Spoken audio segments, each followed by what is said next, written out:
Fala pessoal, Foquinha aqui e hoje a gente vai falar sobre a 16ª etapa do Tour de France 2023. Eu não consegui fazer um resumo das 3 etapas anteriores, sexta, sábado e domingo, a vida acontece, mas a gente vai pegar alguns dos aprendizados dessas 3 etapas que passaram além da de hoje também, para falar sobre a etapa de amanhã, que é a etapa rainha do Tour com 3.400 metros de altimetria. Com certeza ela vai provavelmente decidir a classificação geral, até mais talvez do que o contrarrelógio talvez tenha decidido hoje. Então, a etapa de hoje é um contrarrelógio individual de 22,4 km e a gente vai ter mais ou menos 3 partes ali, né? Você tem a primeira parte que é a largada com a primeira subida, depois uma parte intermediária mais plana e a subida final ali que tem um topetinho e depois a subida de categoria 2 com 2,5 km a 9,4%.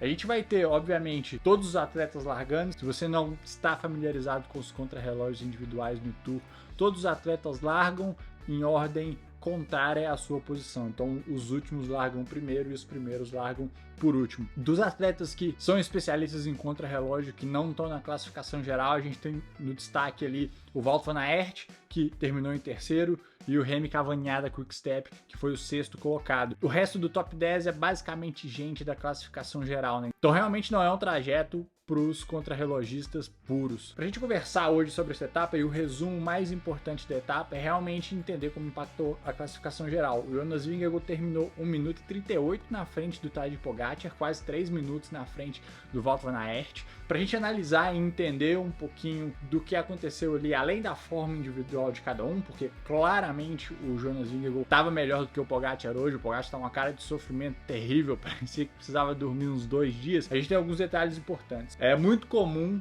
que em time trials desse tipo, que tem uma subida no final, eles façam uma troca de bike, então eles trocam da bike de contrarrelógio para uma bike normal de escalada. Isso aconteceu esse ano no Giro de Itália, por exemplo, com Primož e com Thomas. Isso aconteceu em 2020, quando o Pog ganhou o primeiro tour dele contra o Roglic, por exemplo. Isso vai acontecer com muitos atletas. O Pog foi um que trocou, o Jonas não trocou. A troca do Pog levou 12 segundos, mas acabou que no final não fez tanta diferença, né? Os 12 segundos que o Pog perdeu ali na troca, eles não influenciaram no resultado final. O que vai influenciar mais? O Jonas, ele estava numa posição muito mais aérea o tempo inteiro, então ele estava clipado em várias curvas, ele estava clipado em várias partes da subida. A bike de contrarrelógio, ela não é tão confortável assim para você escalar. Se a subida for muito íngreme, você não consegue ficar naquela posição clipada, e é muito comum que os atletas saiam dessa posição e subam como eles subiriam numa bicicleta normal, numa bike normal de estrada. Mas o Jonas estava clipado muito tempo, estava descendo a 80 km por hora clipado, fazendo várias curvas clipado.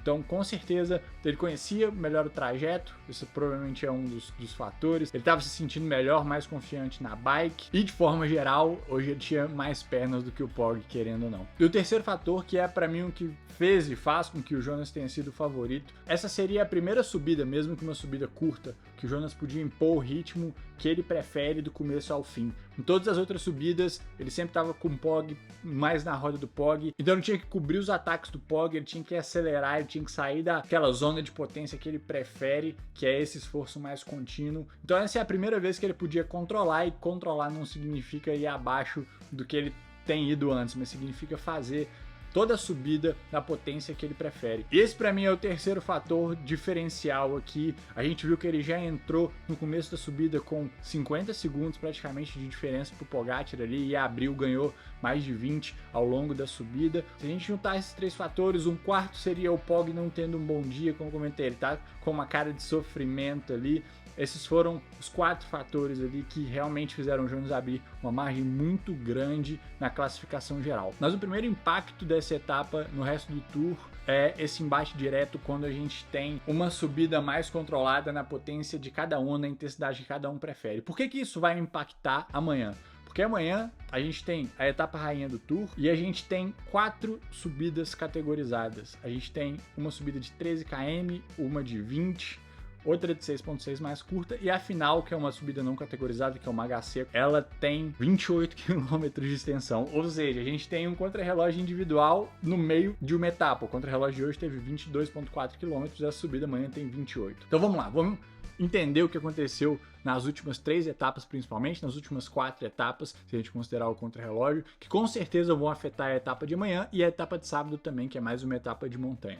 Primeiro eu já falei, que é quando o Jonas ele pode controlar a intensidade da subida e, mesmo que essa intensidade seja uns 7 watts por quilo de potência, ele prefere esses esforços mais contínuos e mais longos. Foi o que aconteceu no ano passado, por exemplo, em 2 ocasiões, no Roatan e eu esqueci na outra subida, mas as 2 subidas onde ele colocou mais tempo no POG foram com essa mesma estratégia. Então assim, eu acho muito provável que o Jonas vai atacar nessa última subida para colocar o prego no caixão, de certa forma. É uma subida que ele prefere, é um tipo de esforço que ele prefere, não é uma distância que dá para o Pogačar atacar a distância inteira, então me parece mais favorável para o Jonas. Mas aí a gente tem os acontecimentos das etapas anteriores. O primeiro acontecimento é que o Wout van Aert, principalmente, e até o Tiesj Benoot, que saiu numa fuga também, eles podem fazer falta nessa hora. Então, se a Jumbo ainda tiver nesse impasse de entender um pouquinho melhor qual é o papel do Wout van Aert, principalmente, pode faltar a perna para suportar o Jonas ao longo da etapa.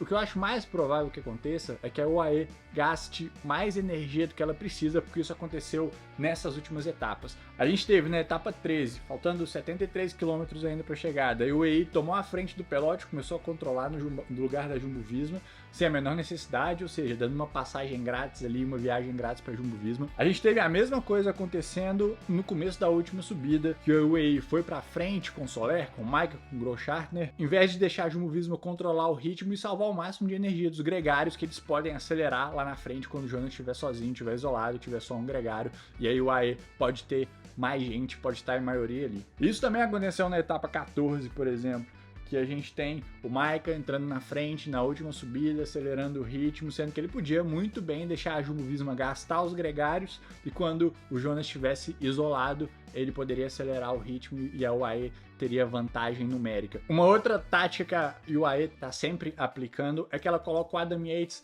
como último gregário, mas atacando, diferente do Sepp Kuss, por exemplo, que o Sepp Kuss, ele dita um ritmo, ele coloca um tempo mais alto ali que eventualmente vai impedir um ataque do Pogačar, mas que não vai gastar tanta energia do Jonas até ou de quem mais estiver naquele grupo. Ele sobe muito o ritmo para que o Pog consiga atacar quando o ritmo já estiver alto, acelerar ainda mais e colocar o Jonas ali numa zona que ele não gosta muito, que são essas acelerações muito acima do threshold. Só que se isso acontecer em uma montanha de 28 km, ou até nas primeiras montanhas também, pode acontecer antes, na segunda montanha categorizada tem 20 km de extensão, pode fazer com que o Pog e a UAE gastem mais energia do que eles deveriam até. E a última coisa é similar à Jumbo-Visma com o Wout, com o Benoot, com o Laporte, que é, por exemplo, na etapa 15, o Wout estava na fuga, o Marc Soler também estava na fuga. O Marc Soler, algumas vezes, taticamente, ele não é, assim, o melhor dos gregários. Tem uma cena clássica no documentário da Movistar, mas isso pode ser um fator negativo para o UAE, porque é uma etapa para escaladores, ele é um escalador, ele pode querer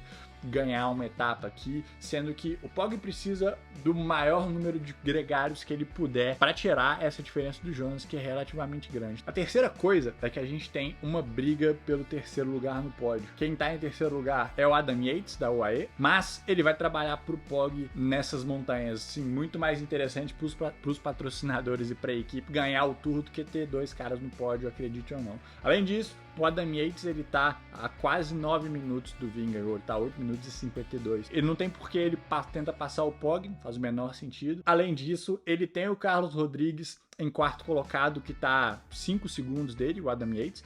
E a gente tem o Jai Hindley em quinto, que tá um pouco mais, desculpa, de 2 minutos de diferença do Carlos Rodrigues e do Adam Yates. A gente tem a Ineos, que está reduzida em atletas, tem, se não me engano, 4 dos 8 que largaram, mas a gente tem a Bora, que é uma equipe que pode controlar o pelote e pode tentar trazer o Jai Hindley de volta por essa briga ao pódio, apesar dele estar ali 11 minutos e 15 versus os 9 do Adam Yates e do Carlos Rodrigues. Amanhã é uma boa etapa para ele tentar atacar, recuperar tempo, pegar bônus de tempo na última montanha. A Jumbo-Visma pode simplesmente colocar a responsabilidade na mão da UAE e na mão da Bora para controlarem o pelotão amanhã. É muito mais interessante para o Pogacar ser mais agressivo, atacar e tentar recuperar essa diferença de tempo do que o Vingegaard tentar aumentar o gap dele, que é o que a Jumbo-Visma fez nas últimas 2 semanas praticamente. Ao mesmo tempo, a Bora vai tentar brigar por um lugar no pódio, o AE sim não vai tentar defender tanto o 3º lugar do Adam Yates, então isso abre também espaço para Ineos, junto com a Bora, óbvio,